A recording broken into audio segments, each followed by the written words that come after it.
This week on the Digital Coffee, LinkedIn is going to let you promote user-generated content on the platform. Threads is going all a little bit Tinder, all a little bit swipey. And over on Instagram, you can now share comments to your stories. All that and more after this. Good morning, and welcome to the Digital Coffee. This is your weekly dose of digital marketing and social media news for small business. The person here, me, grabbing the mug, I am Amanda Webb. Who is Amanda Webb? Amanda Webb, that's me. I am a digital marketing ROI trainer, consultant, and mentor, which means that I help businesses just like yours get more money back for the time, the energy, and the cash that you're spending on your marketing. And I do that using analytics. So a lot of Google Analytics training, if that's what you need, or if you want somebody to put your Google Analytics together and tell you how you should interpret it. That's me. But enough about me. I am grabbing this coffee cup and I'm swishing it around so you can tell there's absolutely no coffee in this mug. No, because it's digital coffee. Digital coffee doesn't exist, but I'd love to know. I can see we've got Hannah here already. I would love to know if you are drinking a nice cuppa with me today. Are you having a nice cup of tea? Are you having a nice cup of coffee as you watch this show? And also, I would love to know where in the world you are watching now. Hannah's here. She's way ahead of you, but I can tell there's quite a few of the rest of you, quite a few others watching. So do let me know you're there. And I can see you have your coffee ready. Great stuff. You were ready. And May King, who is famous for her love of tea, says that Steve, her other half, has made her a lovely coffee and Ginny has had a cup of tea. Sad story. I haven't even had a cup of tea this morning. I don't know if I'm even going to make it through the show. I'd also love to know where you're watching. So I can see we've got Hannah and Ginny on Facebook. I can see we've got Making over on YouTube. If you're watching on LinkedIn, hello. If you're watching on Twitter, hello. Do let me know. And also where in the world you are. But enough about that.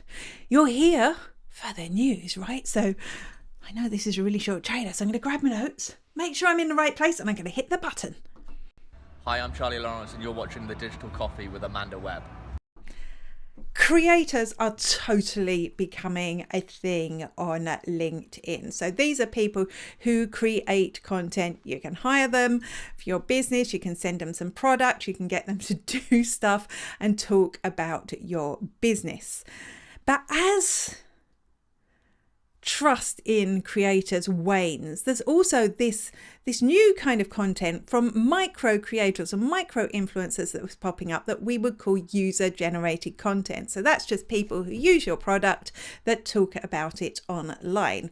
And LinkedIn is responding to this. LinkedIn is firstly, it knows creators are a thing. So recently they introduced a feature where you could have like a collaborative post with a brand. So they were being transparent that this was a promotion for a brand. But now they are expanding, or LinkedIn is expanding its thought leader ad type. So in the past, I'm just going to put this up on the screen.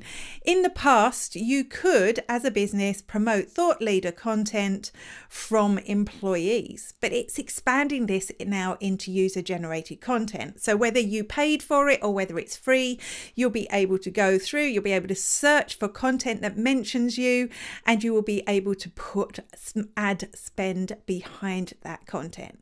Now, obviously the creator or the whoever put the content together has to agree. But this is an absolutely fabulous way to get the word out about your business to more people. One, by encouraging these people to talk about you in the first place. And secondly, that ad spend means that you'll be able to get that trust building that you only get from user generated content out to your audience and a broader audience beyond that. So I'm a big fan of this. Really delighted to see that LinkedIn is really a bit late to the party, but getting in on the creator content. Hello, this is Rob Charles, the voice of Mike on Forever FM on Peter Kay's Car Share. BAFTA award winning, I've got to say, but I've not seen the BAFTA yet. Anyway, you're watching The Digital Coffee with Amanda Webb. Enjoy. I'm on tea. Shh. I don't look at Threads as often as I used to look at Twitter, but it is my Twitter replacement. I do go there more frequently than I do Twitter.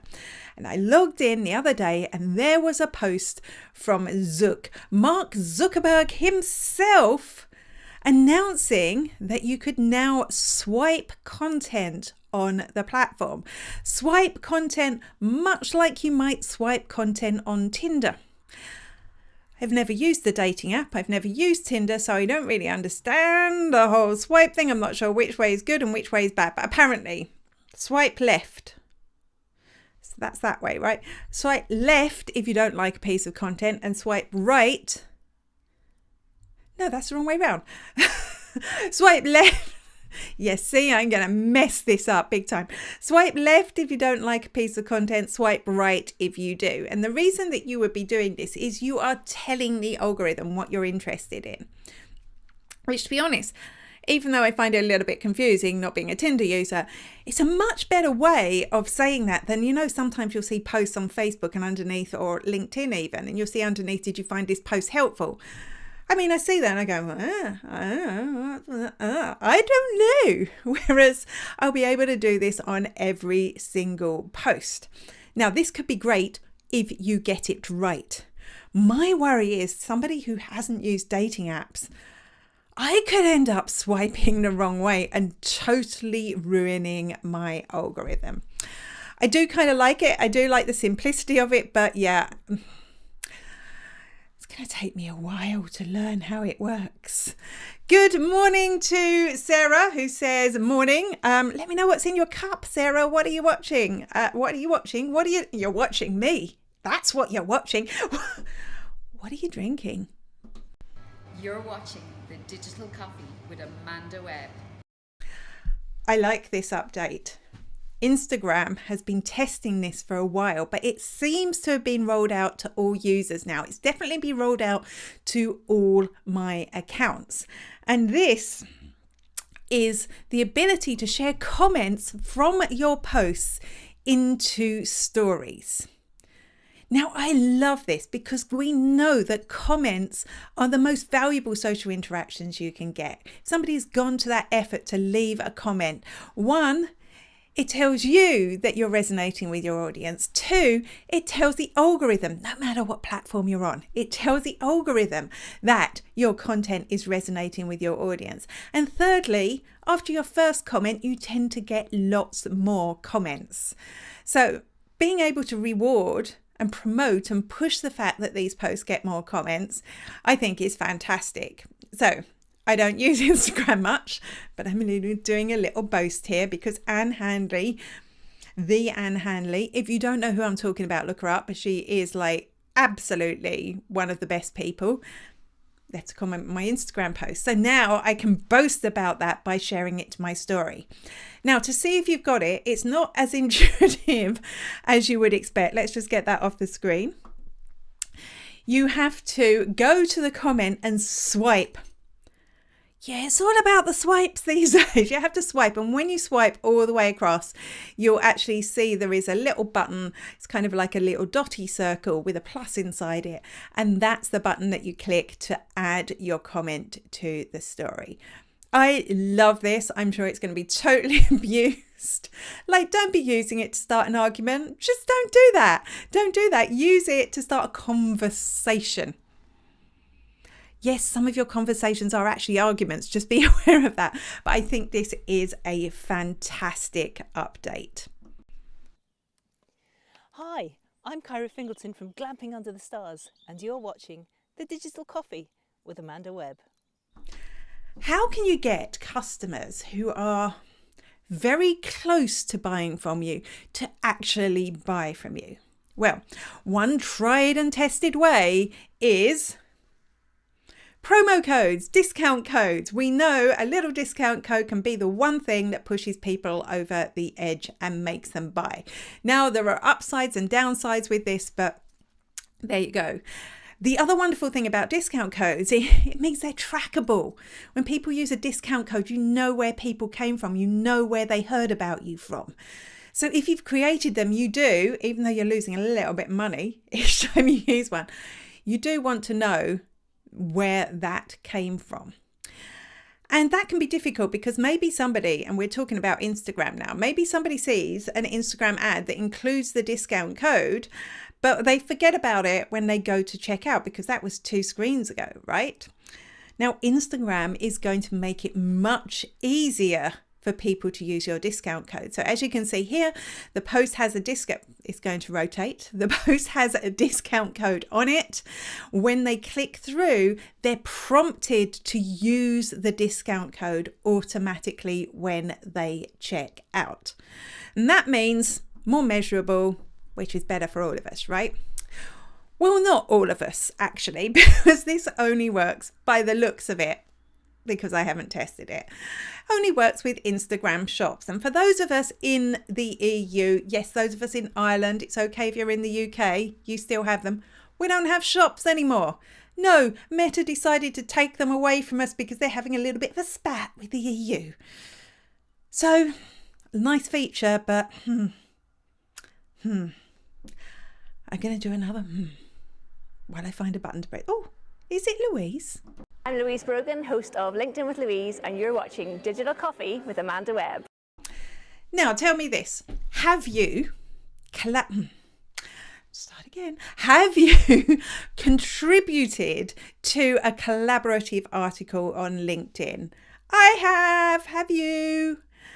Have you seen contributions to collaborative articles on LinkedIn pop up in your LinkedIn feed?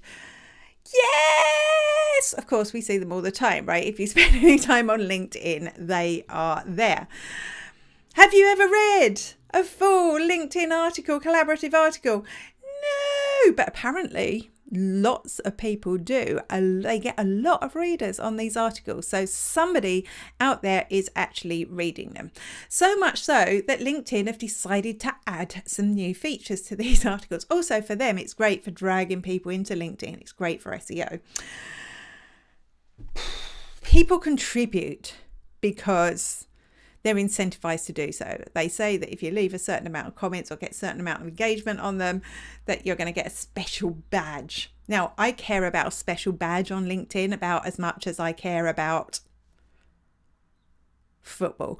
So I've never really chased that, but they've incentivized users and this is really paying off. But the updates it's going to make is, firstly, it's going to make sure it shows the right prompts to the right people. It's going to make sure they're more specific to the person that they're showing it to, so those people will contribute more.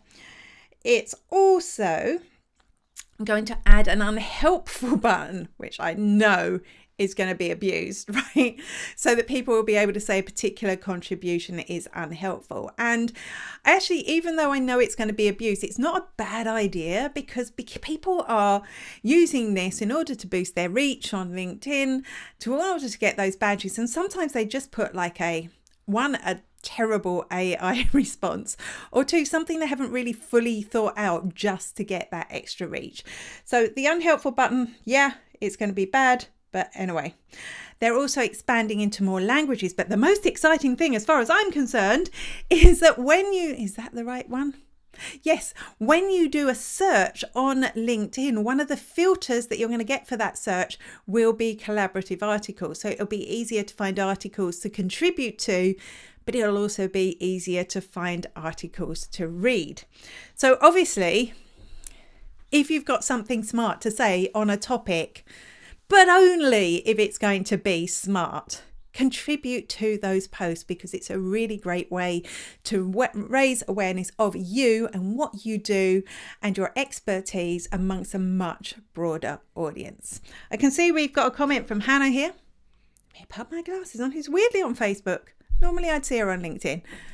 I have collaborated and seen others collaborate, but never read the full thing. Yeah, I'm yet to find a human being who has, but according to LinkedIn stats, people do actually read them. Hello, this is Simon Hodgkins, and you're watching The Digital Coffee with Amanda Webb. Carousels are still a really good way to increase your reach on Instagram without using Reels. Now, that's not to say don't use Reels, but they're the second hottest type of content. And I suppose that makes sense because your carousel, each element of your carousel, it can be shown multiple times in the feed. So you get more reach, people engage with them for longer because they're swiping through them. In fact, one thing that I totally love looking at the moment, I don't know if it's the same for everyone, photo dumps. I love when somebody just goes, here's a photo dump from, and I'm like, ooh, I'm going to have a look at this. And I will spend time swiping through up to 10, because that's how many you're allowed on a carousel, 10 different images. But there's a rumor. There's a rumor that they're going to expand. You're going to be able to dump even more photos. They're considering expanding up to 15 different elements in a carousel. And this can only be good news for people who have got engaging content, because that means 15 is an extra 50% of time that people will spend engaging with your content. And that's extra memory points. That's extra opportunity for people to remember who you are. So I'm really hoping they do roll this out fully to everyone and take it out of that testing phase. Good morning, good afternoon, and good evening. This is Jeremiah J-Man Monero with J-Man Speaks from New York, and you're watching Digital Coffee with Amanda Webb. Make it a great day. Do you boost your posts on Instagram? Don't worry, I'm not going to tell you off. I'm not going to say you should never boost, you should advertise. I mean, you shouldn't, but that's a whole different story. Because if you boost your posts on Instagram, you're going to get an extra audience soon, an extra audience on Facebook, because now when you hit the Instagram boost button, you're going to have the option to also share your post on Facebook, which I think is fabulous, because there are still a lot of people using Facebook. In fact, I heard that 13-year-olds are still using Facebook, maybe in a different way to us oldies, but they are using it. So it's a fabulous way to reach that audience, and particularly the audience that haven't migrated yet onto Instagram. It's just going to basically mean that more people are going to see your content. It can only be a good thing. I think this is a good thing. In fact, when you boost a post on Facebook, it automatically goes to Instagram. So it surprises me that it's taken so long for them to add this feature. Now, I feel like I sped through the news today. Did I? She looks at the time. Gosh, I sped through the news today. But that is all I've got to talk about at the moment. Now, I am at 10:30 a.m. We are doing a live podcast recording. When I say we, that's me and Making Sang, where we talk about the Internet Winner of the Week, the Internet Loser of the Week, and we delve deeper into one of these stories. I normally have a QR code for you here, but I lost it. Yeah, I've been having tech issues and I lost it. So what you need to do if you want to join in, you can go to Making Sang's profile. That's Making, two separate words, Making, as it sounds. Tsang is her second name. If you look at her profile, you're going to see her event there. It starts at 10:30 a.m. If you join in, you can just listen. That is fine. But you can also come in and have your say on any of these, on the topic that we discuss, on our Internet Winner and on our Winternet Loser. It's been one of those days. So hopefully I'll see you at 10:30 a.m. Thank you, Hannah, for your lovely comment. Thank you so much. And the sun's out and apparently it's going to snow later. I mean, it's the end of March. definitely time for snow, world. Anyway, the sun's out for now, so I'm going to enjoy it. If I don't see you on LinkedIn, I will be back, same bat time, same bat place next week. Until then, bye-bye!